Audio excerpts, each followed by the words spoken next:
detail selalu yang Bapak Kajari yang saat ini sedang dalam ada kegiatan di luar di Purwokerto, tetapi tidak mengurangi rasa hormat kami.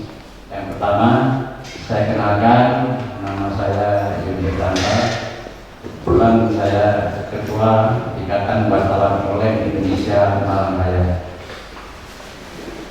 Kami hadir didampingi juga dengan Bapak dua pembina dan satu penasihat. Yang pertama adalah Bapak Indra Setiadi, dia adalah penasihat kita, pembina kita.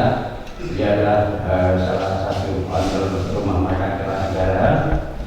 Kemudian Bapak Suryo Widodo, dia juga pembina kami. Dia adalah Direktur Jatim Park 3. Kemudian sebagai penasihat Bapak Ipung atau Pak nama lengkapnya agak susah. Beliau adalah Sekretaris Organda Kota Malang.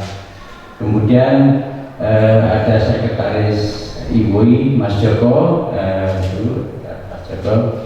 Kemudian ada Sekretaris juga Mas Eko. Kemudian bendahara Mbak Nadia, dan termasuk bidang-bidang yang tidak perlu kita sebutkan satu persatu. Nanti mungkin kalau perlukan akan kita kirim filenya, Pak Agung, siapa-siapa pengurusnya, kemudian dari media apa saja. Seperti yang kami sampaikan bahwa Ibu Indonesia Malang Raya khususnya kepingin bersinergi dengan jajaran Kota Malang dalam bentuk istilahnya meskipun nanti memberikan wawasan hukum kepada masyarakat yang selama ini ya mungkin banyak yang sudah paham, bahkan juga masih belum paham sama sekali terkait dengan hukum. Kami mohon dengan kehadiran kami nanti kita bisa bersinergi, dilibatkan untuk mungkin sosialisasi atau bagaimana sesuai dengan tema yang kita ajukan ke perusahaan. Saya rasa cukup sekian dulu pepatah dari atau mungkin pepatah dari kami. Mungkin bisa nanti dilanjutkan oleh Bapak Pembina atau Bapak Penasihat ataupun teman-teman yang lainnya.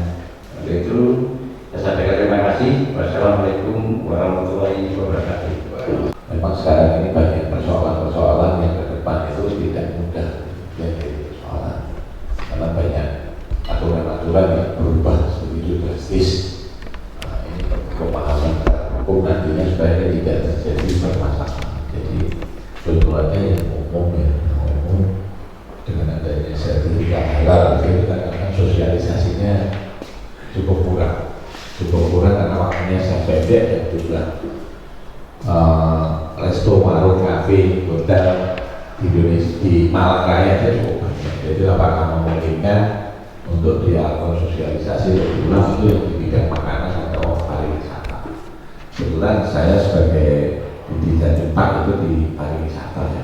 Saya sendiri pun mengikuti aturan itu cukup umum. Satu, karena pariwisata kita harus tunduk pada aturan yang dikeluarkan dari Kementerian Pariwisata LSP. Ya, keluar lagi aturan bahwa kita harus tunduk juga pada Kemenaker.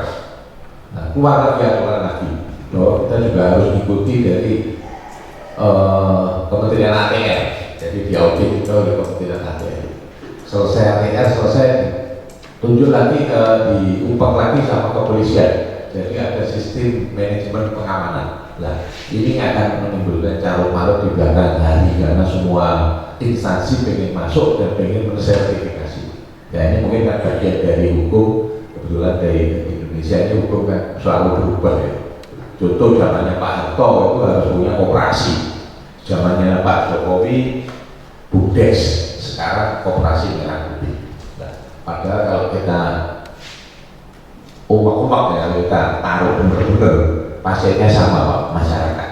Ya kalau desanya penduduknya ratusan ribu nggak apa-apa. Kalau desanya kecil akhirnya kan jadi perebutan pasien. Ini jadi kendala, makanya kita perlu dengan audisi dengan kejaksaan, dengan pemerintah dan kepolisian Karena ini akan ke depan pasti akan semakin banyak hal-hal yang di luar dugaan.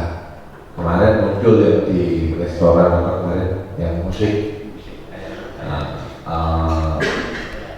royalti itu sudah lama, tapi karena sudah cukup lama, cuma sosialisasinya tidak kurang. Dan sekarang ini di pemerintah kan di masyarakat itu usul-usulan. Nanti kalau usul royalti, wabah juga berroyalti. Nanti usul sampah juga bersampah. Nah ini mungkin dari kejaksaan itu perlu sosialisasi semuanya ini karena masing-masing bidang ini cukup banyak.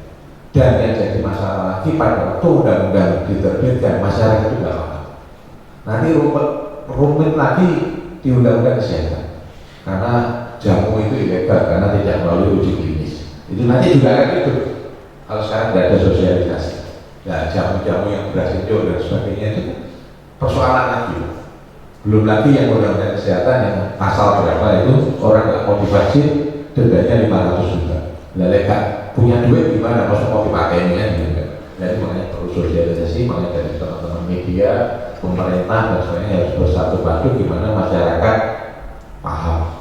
Kemarin berikut lagi rekening berapa juta diblokir, apa tanah yang terlantar disita negara. Itu perlu juga dari teman-teman media dan pemerintah menjelaskan yang gimana yang dimulai pemerintah. Karena ganti koki pasti ganti masakan, ganti pemerintahan pasti terjadi dan nggak ganti ya, meneruskan pemerintahan pasti terjadi persoalan-persoalan yang tidak mudah. Karena begitu cepatnya peraturan ini berubah atau bermetamorfose yang berubah ke sini itu perlu peranan benar-benar masyarakat itu benar-benar harus paham supaya tidak terjadi persoalan di kemudian hari, termasuk mengenai pajak makanan yang kemarin ramai di TikTok yang PKL UMKM kena pajak 10% itu ramai lagi karena pemahamannya di situ memang baca bahasa hukum itu agak susah terutama dari masyarakat yang umum. Makanya kami kebetulan kerjasama dengan media dan sebagainya dan semua peta ini unsur-unsur yang ada di pemerintah, pendidikan harus bersatu padu untuk menjelaskan. Kita tidak ingin menentang pemerintah, cuma iya kan juga kayak ada BPD atau Koperasi Merah Putih, ada KUD, mana yang mau dihidupkan, mana yang jadi prioritas. Nah ini kalau enggak, nantinya banyak kepala desa yang juga kena juga karena enggak jalannya salah, jalannya selama bukdes kalau jalan mau diapakan. Nah ini makin kami mohon saran dan petunjuk dari Kejari Malang atau dari Kejaksaan karena ke depan persoalan kita itu enggak mudah. Oke aja Pak, terima kasih. Terima kasih Pak Surya tadi dengan kesibukannya sebagai pengusaha, khususnya masih memikirkan bangsa Indonesia ke depan seperti apa. Itu sama Pak, hal-hal seperti ini kan hukum di Indonesia ini dinamis Pak. Kalau Pak Kasih saya ngomong itu ini sedang mencari gimana ini yang sesuai dengan beberapa contoh. Ini ke depan ini kan kita sebagai aparat penegak hukum tahun 2026 per tanggal 2 Januari itu sudah berlaku KUHP yang baru. Jadi kita pun aparat penegak hukum mulai dari penyidik kepolisian, kemudian kita penuntut umum, kemudian ada nanti proses persidangan ini pun mereka juga masih bingung terkait dengan ini. Makanya sering kita di internal itu sering melakukan diskusi-diskusi Pak. Karena ini kan merubah suatu aturan atau suatu perilaku kita yang sudah lama sudah kebiasaan seperti itu. Contoh KUHP itu kan kita undang-undang pemacara pidana nanti di tahun 2026 ini juga berubah Pak. Ketika berubah ini kan berarti kebiasaan kita dari tahun 81 sampai saat ini juga berubah. Kebiasaan, tata cara semuanya ini berubah. Yang mana tujuannya ini perubahan kalau secara filosofinya itu adalah untuk masyarakat sebenarnya. Kebaikannya untuk masyarakat. Kenapa dirubah seperti apa? Contoh nih Pak, KUHP yang baru itu pun dulu kalau di namanya pidana itu hanya ada pidana pokok itu hanya pidana mati, penjara, denda, kurungan, hukuman. Sekarang ini pidana mati hilang Pak. Itu kan pro kontra juga. Kita pelaksananya bagaimana, seperti apa. Saya itu saat tadi kan saya kasihkan 3 kali. Sebelumnya saya kasih itu Pak. Terakhir saya kasih itu 2020, 5 tahun sekarang aja. Perubahannya saya juga tidak begitu mengikuti Pak. Perubahannya sangat banyak sekali. Dulu tidak ada restorasi justice, sekarang ada RJ. Dulu itu tidak ada Pak, perkara semua yang naik Pak. Sekarang ada RJ. Mungkin kalau RJ di kita itu berbeda dengan RJ yang di kepolisian Pak. Kita lebih selektif, kita harus expose dengan kejaksaan tinggi, kemudian kejaksaan tinggi sampai kejaksaan agung, dan itu pun harus ada syarat-syarat limitatif. Tidak semua tindak pidana bisa di-RJ. Dulu tidak ada Pak, semua perkara masuk semua. Mau kasarnya perkara sampah, kerugiannya hanya 2 juta, di atas 2,5 juta ya sudah naik semua. Sekarang mau 30 pada ada ini, yang penting dikembalikan, kemudian korban memaafkan, ancamannya di bawah 5 tahun. Nah, semua rata-rata bisa di-RJ. Bahkan sekarang narkotika pun sebagai pengguna juga di-RJ, sama seperti yang disampaikan Pak Suryo tadi, dinamis berubah terus setiap hari mengikuti perkembangan zaman. Sama kaitannya yang sampaikan ada sertifikat dan lain-lain. Bagi kita ini kejaksaan juga oleh pimpinan diharapkan mendorong Pak, mendorong uang. Kalau sertifikat halal ini kaitannya dengan yang susah itu UMKM Pak. Kalau kayak dengan terus Pak, saya tadi ownernya Kertanegara itu sudah besar, ini sudah alur dan ini sudah paham Pak. Ini yang jadi permasalahan kan mungkin yang UMKM yang permodalannya kurang, ini caranya bagaimana? Tahu aja dulu sudah. Nah kita ini kemarin dulu zamannya Pak Jokowi sama yang seperti yang Pak Suryo sampaikan. Beda pimpinan, beda pemimpin, beda presiden, beda. Dulu zamannya Pak Jokowi diberitakan Satgas Sabungi. Zamannya Pak Prabowo hilang Pak, diganti Satgas Investasi Pak.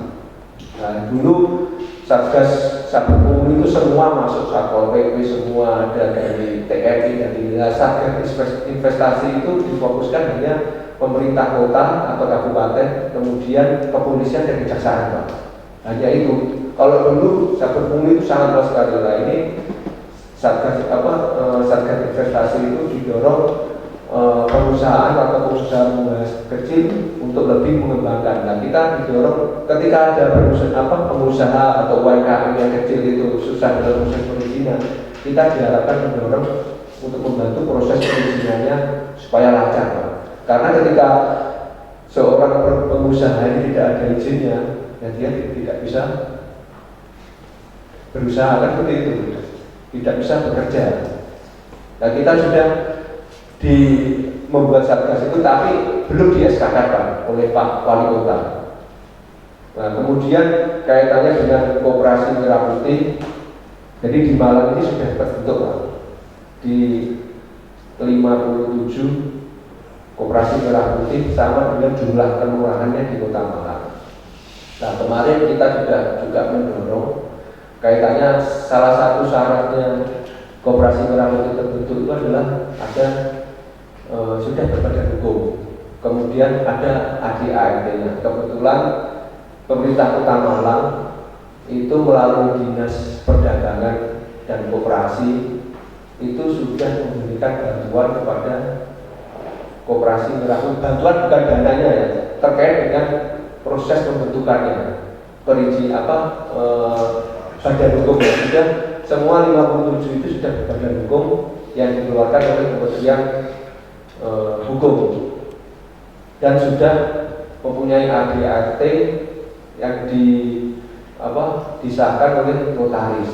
Yang belum ini benar Pak, semuanya adalah sosialisasi Pak. Tahunya ini dari data pemetaan yang ada di Jawa Timur, terutama khususnya yang ada di Pulau Madura. Tahunya mereka itu mendapatkan bantuan dari pemerintah itu dalam bentuk hibah Pak, seolah-olah dikasih uang. disuruh menghabiskan. Nah, itulah pemahaman kemarin dari dinas koperasi yang ada di provinsi. Makanya saya juga kemarin sampaikan ke Pak Kajari, Pak tolong sampaikan juga melalui Pak Wali Kota, melalui dinas supaya diberikan sosialisasi. Mereka ini kan diberi bantuan melalui himbaran bank negara, bisa BNI, BRI, Mandiri, BSI atau bank lokal yang mungkin di sini Bank Jateng. Itu ketika memperoleh mereka mengusulkan itu ada surveinya dari bank. Jadi ini kan bantuan maksimal 3M. Jadi tidak bisa maksimal 3M. Ya tergantung ini disurvei mampu atau tidak. Dan mereka ada kewajiban untuk mengembalikan. Jadi ini tahunan koperasi itu ya dikasih bantuan, ya sudah ini merupakan hak milik koperasi.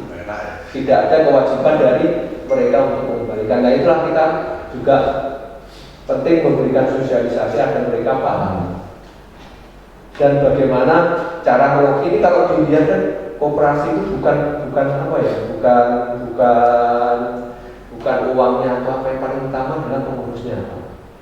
Sama ini di kantor kita juga gitu Pak. Dulu pengurus lama itu katanya koperasi sering minus Pak. Ketika diganti, saya masuk kemarin, saya juga kaget ternyata koperasinya untung terus Pak. Jadi semua itu kalau pengalaman juga koperasi itu yang paling utama adalah pengurus. Kalau pengurusnya mindsetnya ngambil untung untuk kepentingan pribadi, ya sudah nggak salah, hilang itu. Dan ketika koperasi yang pengurusnya itu ya untuk apa ya, kepentingan bersama koperasi, ya ini muter sehingga bisa disisihkan untuk mengembalikan itu tadi. Karena ini kan masih pro kontra ya, kita nggak bisa menyalahkan juga.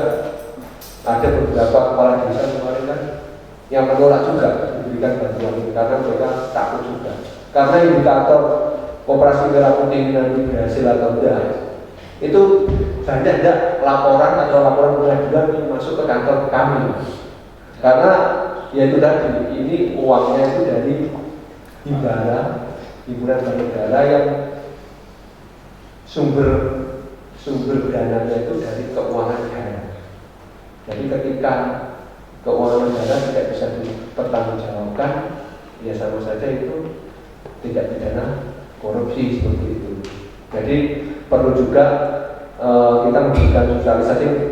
Makanya ini mungkin nanti kita berpertemuan selanjutnya atau sharing gimana Pak, kita juga kalau kita bapak-bapak mau ikut juga kita sosialisasi monggo Pak. Kita juga konsen juga kaitannya hal tersebut supaya memberikan pemahaman agar contoh terkait perizinan dan lain-lain. Ini juga rapi juga masuk ke kita ini kaitannya dengan rencana ada mau buka hutan dan apartemen yang rapi itu juga kaitannya dengan ini. Ini kan juga nanti ke depan hal tersebut itu kan ketika sudah dibangun bisa menyerap sumber daya manusia, tenaga kerja di situ dan lain-lain. Satu sisi mungkin masyarakat juga yang di sekitarnya merasa mungkin dirugikan atau apa. Nah, kita pentingnya duduk bersama supaya inilah membangun khususnya ini Kota Malang biar bisa slogannya Pak Wali Kota Bois ya, seperti itu. Bois bisa Bois berkelas ya. Kalau yang lama itu Bois Ilagas, ini Bois berkelas. Ya, sama di beda ini beda istilah. Tapi intinya kan pengennya Kota Malang ini menjadi kota yang lebih baik dari sebelum-sebelumnya.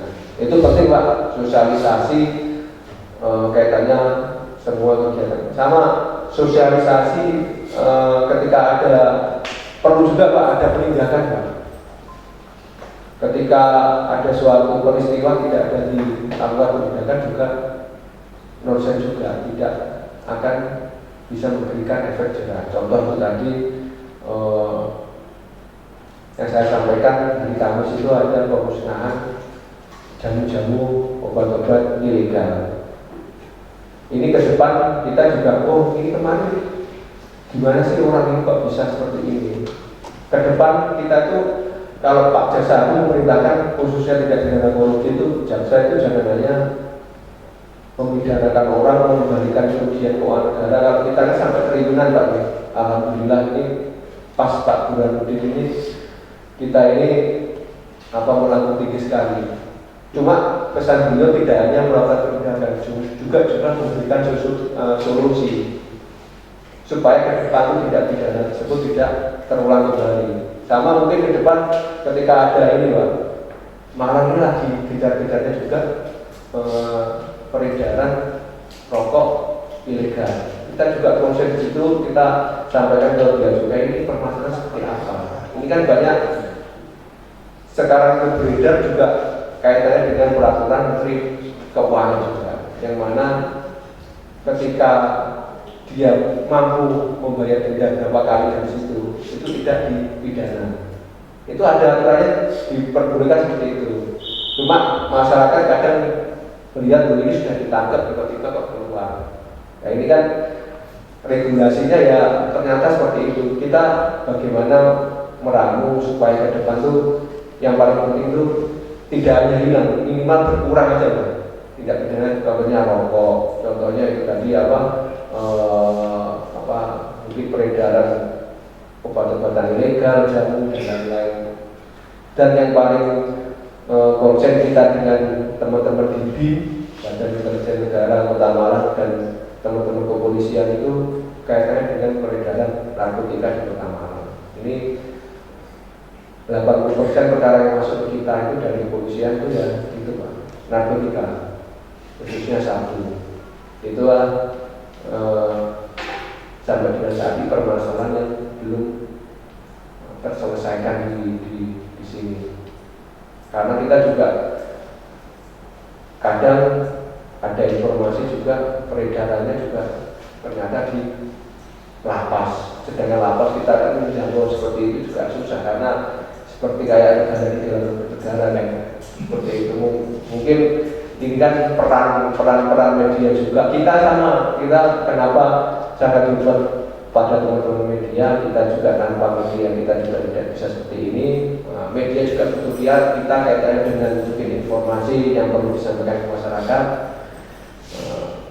Jadi kita ini ya perlu sinergis dan itu Pak, simbiosis bukan parasit, tapi mutualisme saling membutuhkan. Mungkin itu saja. Ada yang mau ditanyakan atau ditambahkan, monggo.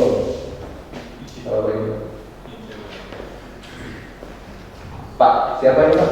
Saya Purwono Pak Purwono. Iya, Bismillahirrahmanirrahim. Assalamualaikum warahmatullahi wabarakatuh. Yang saya hormati Pak Kadari yang pada reguler ini dibantu Pak Kasih Inter. Alhamdulillah pembicaraan sudah mengerucut, menarik. Jadi kita paham ketika situasi aturan hukum itu dinamis, kemudian rata-rata yang menjadi korban ini kan masyarakat. Mohon maaf ya, mungkin seperti itu. Makanya betapa pentingnya proses untuk kita bisa mengkomunikasikan kepada masyarakat. Jadi tadi disampaikan terkait dengan koperasi, tahunnya menerima 3 miliar. Kemudian mereka tidak tahu bahwa ini nanti harus dipertanggungjawabkan. Kalau seperti itu nanti yang repot nanti teman-teman kejaksaan, kepolisian dan sebagainya. Makanya saya pikir proses edukasi, memberikan sosialisasi ke masyarakat ini adalah sesuatu yang beriring sejalan dengan proses penegakan hukum. Bayangan kami seperti itu. Apalagi terkait dengan perkembangan terakhir bahwa pemulihan kerugian atau pendekatan RJ ini kalau tidak salah di KUHP yang baru sudah masuk ya Pak, menjadi salah satu hal yang ditekankan. Kami sudah lihat ada beberapa rumah restorasi justice yang digagas oleh kejaksaan, jadi itu sangat-sangat strategis. Cuman kan hal ini harus tetap dikomunikasikan ke masyarakat, karena ya kembali kita berpikir ketika seseorang dipidana itu tidak menjadi jera, ternyata menjadi lebih ahli di dalam kan seperti itu. Jadi kita sepakat bahwa proses edukasi, sosialisasi ke masyarakat ini senantiasa kita lakukan seiring dengan proses penegakan. Kemudian yang sebetulnya tidak kalah miris ini adalah terkait dengan sosialisasi undang-undang perlindungan anak. Jadi ada satu kultur kebiasaan satu masyarakat itu punya anak umur 14, 15, 16 sudah dinikahkan. Padahal kita tahu mereka masih di bawah perlindungan satu undang-undang. Ya, seperti ini harusnya saya pikir teman-teman media, kemudian teman-teman di kejaksaan, sinergi untuk ini kita sosialisasikan tidak pernah berhenti. Karena ya mohon maaf, ada ancaman yang sekarang barangkali masyarakat tidak paham. Ada kebiri ini, betul ya Pak ya, Undang-Undang Perlindungan Anak tahun 2022 itu disebutkan. Yang ini sebagian masyarakat tidak tahu. Kalau itu disampaikan ke masyarakat bahwa ketika terkait dengan tindak pidana kekerasan seksual kepada anak ini terjadi, kemudian saya nggak tahu persis ketika itu dilakukan oleh satu orang berulang-ulang yang memungkinkan untuk proses kebiri kimia ini dilakukan. Nah itu yang kita perlu sampaikan ke masyarakat, sehingga masyarakat juga paham, mereka lebih hati-hati ketika mereka berinteraksi dengan anak. Jadi terima kasih Pak Kasintel, pada pagi hari ini kita bisa sambung silaturahim satu, kemudian sudah mengerucut, kita sepakat bahwa apa hal-hal yang baru Bapak akan sampaikan ke teman-teman, kemudian teman-teman sampaikan ke masyarakat. Kemudian juga terbuka kemungkinan ketika teman-teman mengadakan semacam mengumpulkan sebagian masyarakat dan sebagainya, nanti kita undang sebagai narasumber, tidak memungkinkan ya Pak Kasih dari teman-teman kejaksaan. Jadi saya pikir sinergi yang baik ini kita bisa laksanakan. Kemudian saya sepakat Pak Yuni, nomor teleponnya Pak Abdul nanti masuk di grup, sehingga hal yang baru teman-teman bisa sampaikan ke masyarakat. Kemudian ada hal-hal yang di masyarakat yang mungkin bentuk sebagai penyimpangan, kita juga bisa komunikasikan dengan teman-teman di kejaksaan. Itu barangkali. Terima kasih. Assalamualaikum warahmatullahi wabarakatuh. Assalamualaikum warahmatullahi wabarakatuh. Saya Joko Martono, Pak.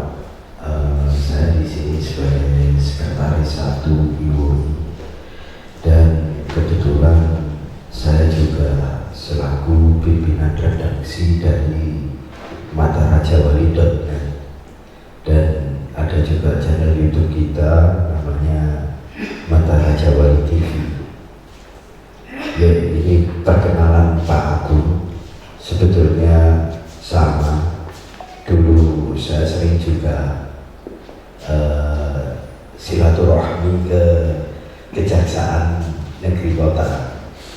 Jadi sejak zamannya dulu Pak Yusuf, terus ada Pak Eko, dan juga sebelumnya Pak Yusuf yang sekarang di Kejati. Sebelumnya mohon maaf mungkin dari teman-teman dan terutama pengurus Pak Ketua dalam hal ini. Ini tajuknya kan audiensi Ikatan Wartawan Online Indonesia. Pertanyaan saya akan sedikit mengerucut terkait masalah jurnalistik, karena di dunia wartawan ini organisasi ini berdiri juga salah satunya untuk melindungi ketika ada salah satu anggota kita yang ya naudzubillah dari kita nggak pingin ya Pak ya, mungkin berbenturan dengan hukum. Nah sebetulnya di sini kembali kita butuh jadi masukan arahan mungkin dari Pak Kasintel dalam hal ini Pak Agung, itu rambu-rambu sebetulnya, karena kadang-kadang teman-teman ini juga yang di lapangan terutama Pak kurang paham terkait rambu-rambu mana yang harusnya kita masuk. Terus dalam hal ini misalnya ketika kita mau bersurat kepada kejaksaan terkait apakah itu temuan atau apakah itu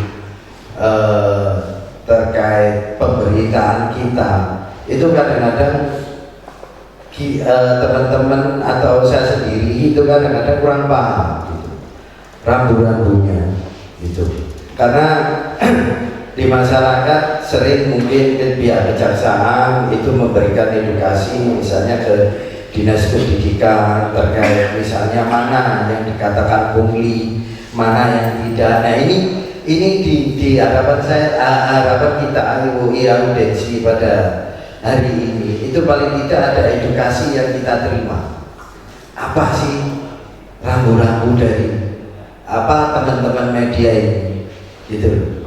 Itu karena kita bersinggungan Pak, bersinggungan terus terang aja kita bersinggungan kadang-kadang, yaitu tadi bisa dikatakan masuk ke pemerasan, kebanyakan itu Pak, masuk kepada ranah pemerasan. Padahal di lapangan itu tidak semuanya juga melakukan pemerasan, gitu Pak Agung. Jadi harapan saya karena ini audensi IWI Ikatan Wartawan Online Indonesia, saya harap ada edukasi yang kita terima dari pihak kejaksaan terkait hukum-hukum, terus terkait misalnya ada temuan apa yang bisa kita lakukan.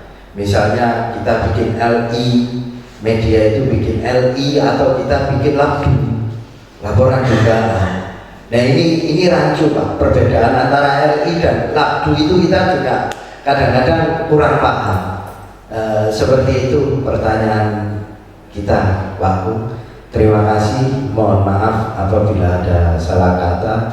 Wassalamualaikum warahmatullahi wabarakatuh.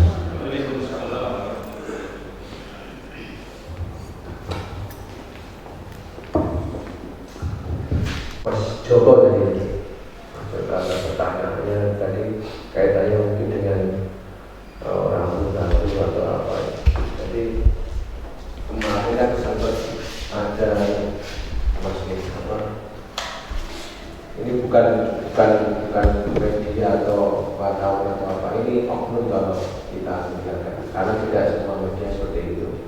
Kemarin kaitannya dengan kasus timah, itu kan salah satunya Kejaksaan Agung itu menetapkan satu orang selaku pimpinan media TV apa saya lupa itu kaitannya kan, kalau itu kan berbeda. Jadi kan sempat teman-teman media itu kan seolah-olah menganggap Kejaksaan Agung mengkriminalisasi kaitannya salah satu. Makanya setelah itu kan ada MOU antara Kejaksaan Agung dengan Dewan Pers yang ada di pusat. Ya mungkin awalnya sempat keberatan atau apa, ketika kita menjelaskan perkaranya kan kita bukan mengkriminalisasi, itu kaitannya dengan menghalang-halangi pasal 21 tidak pidana korupsi, menghalang-halangi tidak pidana korupsi. Salah satunya kan itu kan jelas kemarin pimpinan medianya itu menerima sesuatu ya dari salah satu pengacara, kalau tidak salah pengacara dari salah satu tersangkanya, kemudian membuat buzzer dengan menyerang seperti itu. Dan ketika media ini kan mempublikasikan atau memberitakan sesuatu itu kan harus seimbang antara yang memberikan informasi, harus juga kewajibannya itu mengklarifikasi terhadap pihak yang diberitakan.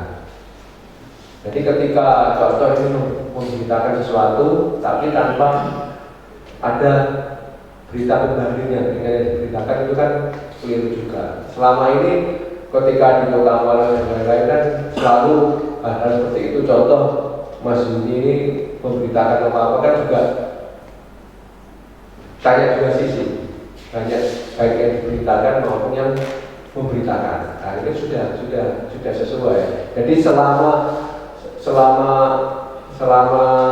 pemberitaan itu mungkin sudah sesuai dengan SOP yang ada di panjenengan, ya saya yakin sudah sesuai dan tidak ada perbuatan yang mungkin bertentangan. Balik lagi kaitannya mungkin banyak juga ini pengalaman tahu juga saya di Pasuruan itu, ini mungkin oknum juga ya, kita itu sekarang juga bingung membedakan antara media dengan LSM, LSM dengan media. Ngomongnya LSM tapi juga memberitakan, ngomongnya wartawan atau media, tapi juga seolah-olah sebagai LSM. Itu sangat banyak sekali, terutama kalau di Malang ini saya lihat tuh, walaupun saya bukan nggak ada ya, ada cuma nggak sebanyak. Kalau di Pasuruan itu baik, bahkan Mbak Monique dulunya tukang potong rambut, sering nongkrong-nongkrong, ngopi-ngopi, ketemu teman-teman LSM, jadi LSM saat jadi LSM iya, jadi media iya. Nah itu kan harus, kalau dari segi kan berbeda, gitu Mas Yudi ya. LSM ya berbeda dengan media. Kaitannya mungkin ada suatu fakta atau apa, kan harus ketika mau melaporkan atau apa itu saya sering ngomong ke LSM, dalam membuat laporan itu harus jelas. Harus jelas itu kalau dari sisi ini bukan ngajari atau apa ya, di intelijen itu ada 5W 1H itu, what, where, which. Jadi kapan, dimana, siapa, mengapa, bahkan alasannya seperti apa itu harus jelas. Nah ini hanya contoh ini, Pak ada tindak pidana korupsi di dinas ini, nilainya berapa, anunya siapa, Yoko sampai sing anu ini kan harus jelas dulu. Kita ini kan sebelum melakang itu kan harus membuat telah. Apakah laporan pengaduan itu sudah memenuhi syarat atau tidak? Ketika tidak memenuhi syarat, kita seolah-olah tidak profesional, kita hanya mencari-cari, Pak. Makanya seperti yang Mas Joko sampaikan, ada pungutan-pungutan di sekolah dan lain-lain. Itu harus dijadikan paham aturannya dulu. Di Permendikbud itu kan diperbolehkan untuk bahasanya kan infak. Nah infak itu mungkin kalau sekolahannya nanti basisnya agama, mungkin ada yang sekolah negeri nanti sumbangan dengan bantuan itu beda lagi loh, kan gitu. Jadi harus di Permendikbud itu jenengan pelajari, kan boleh. Itu hal seperti itu hampir semua Indonesia seperti itu. Jadi saya tugas di mana, mau di Kalimantan, saya di Sumatera dulu, di Tulungagung, di Bojonegoro, di Pasuruan, ya semua seperti itu. Asalkan ada dasarnya. Itu kan semua rata-rata orang sekolah umum itu kan untuk melakukan kegiatan yang tidak terakomodir dana bos kan gitu. Mungkin orang tuanya pengen siswanya berprestasi atau seperti apa, ngajulah ke sekolah, kemudian sekolah ada kegiatan tambahan atau les tambahan yang di luar jadwal jam sekolah. Siapa yang mau Mas guru ngajar sampai jam 3 jam 4 sore tidak ada tambahan, sedangkan aturannya kan dia kerja cuma berapa. Nah itulah ada honor, ada sumbangan yang tidak ada dianggarkan di sekolah. Akhirnya apa? Diambilkan dari sumbangan dari para orang tua. Yang terpenting sumbangan itu tidak ada kewajiban maksa, tidak mematok harus sekian. Kan itu banyak tuh yang contohnya 100.000 karena dia tidak sanggup, gratis juga ada, dengan melampirkan surat keterangan SKTM itu sudah tidak mampu. Bahkan yang ingin bayar separuh atau apa yang diperbolehkan. Jadi harus dipelajari dulu. Saya dulu pernah mengenal waktu itu, orang tuanya melapor kita, saya keberatan. Ketika kita klarifikasi ke sekolah, orang tuanya itu bayar itu sudah lunas di awal tahun. Cuma dia itu sebenarnya ya agak keberatan gitu, ngopi di warung ketemu LSM dikompori, sudah saya bikinkan laporan seperti itu. Bahkan yang orang yang nggak keberatan itu nyicil ya juga boleh, itu nggak ada apa ya, dia bayar nyicil. Nah ini keberatan tapi bayar langsung lunas 1.600.000. Ya kan perlu juga kita itu pelajari dulu ini seperti apa. Ceritanya itu jangan sepotong-sepotong. Karena kita itu berbeda dengan zaman dulu ya. Kita menaikkan suatu perkara itu juga hati-hati. Nanti pungli-pungli tidak masuk unsur, kita paksakan, kita sidangkan bebas. Kalau bebas, jaksa ini juga diperiksa oleh internal kita. Loh ini ternyata ada SOP, ada prosedur yang kamu simpangi. Kita juga kena sanksi, Pak. Sekarang tuh ngerti, Pak. Dulu mungkin jadi aparat itu tidak bisa tersentuh apa-apa. Sekarang mau TNI pun ketika di masyarakat orang sudah viral bikin video, diupload di IG, diupload di TikTok, Pak, sudah selesai, Pak. Hukuman paling berat itu namanya sosial masyarakat. Makanya saya pun mewanti-wanti, Pak, ke anggota kejaksaan ini, jangan sampai naik motor, kita namanya buru-buru, Pak, mungkin ada ini pakai seragam, lupa tidak pakai helm. Itu udah seberapa anunya salah, Pak, pusingnya iya, diperiksa ini, ya tetap kayak kamu kan salah, iya kan? Mungkin karena buru-buru dia nganggap sepele, oh kok saya tidak bisa sebelah rumah. Nah, orang iseng-iseng aja bikin video di anu di upload, itu selesai.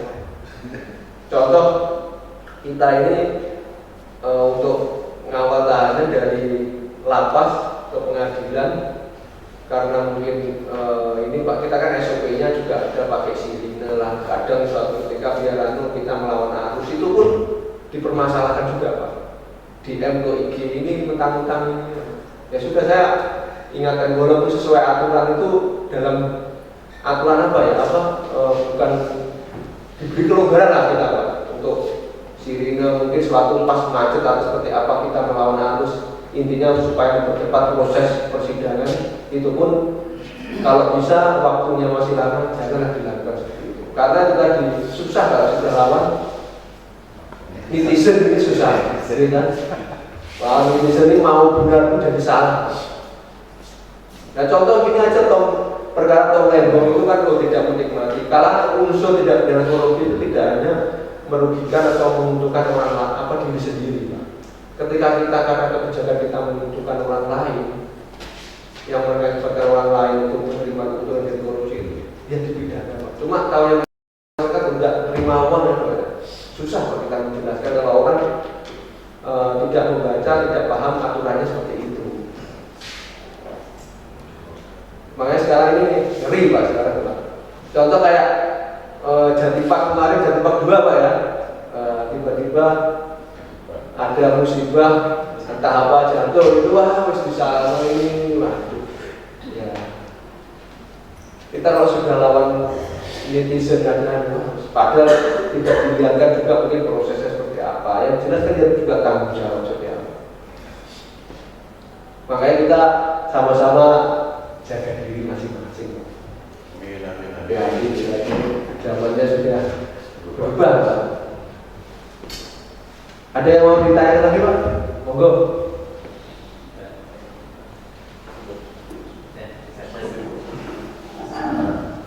Oke, terima kasih Pak Abdul waktunya. Saya rasa cukup, mengingat mungkin juga nanti dari kejaksaan ada kegiatan yang lain, maka tidak mengulangi saya ulang. Kami selaku Ibu Himalaya mengucapkan terima kasih atas waktu yang diberikan kepada kami yang menerima acara audiensi kita, sehingga banyak masukan yang kami terima. Itu sekali lagi saya ucapkan terima kasih, khususnya keluarga besar Kejaksaan Malang. Saya rasa sudah cukup ya teman-teman, karena sudah jam 11 lebih.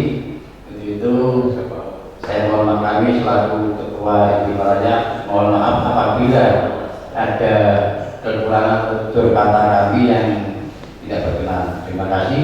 Wassalamualaikum warahmatullahi wabarakatuh. Terima kasih atas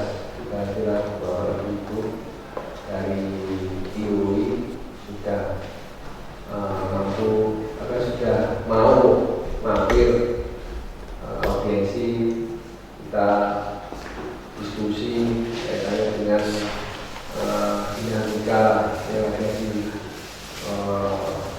Indonesia dan Kota Malang. Ya, harapannya ke depan Kota Malang ini menjadi seperti kota yang disampaikan Pak Wali Boris. Ini mungkin itu saja. Jadi wassalamualaikum warahmatullahi wabarakatuh.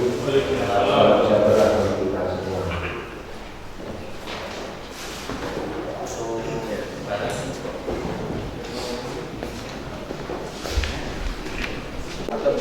Geser ke kanan. Biar masuk semua.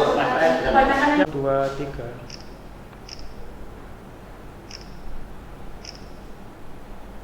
Gaya bebas. Izin Bapak 1, 2, 3.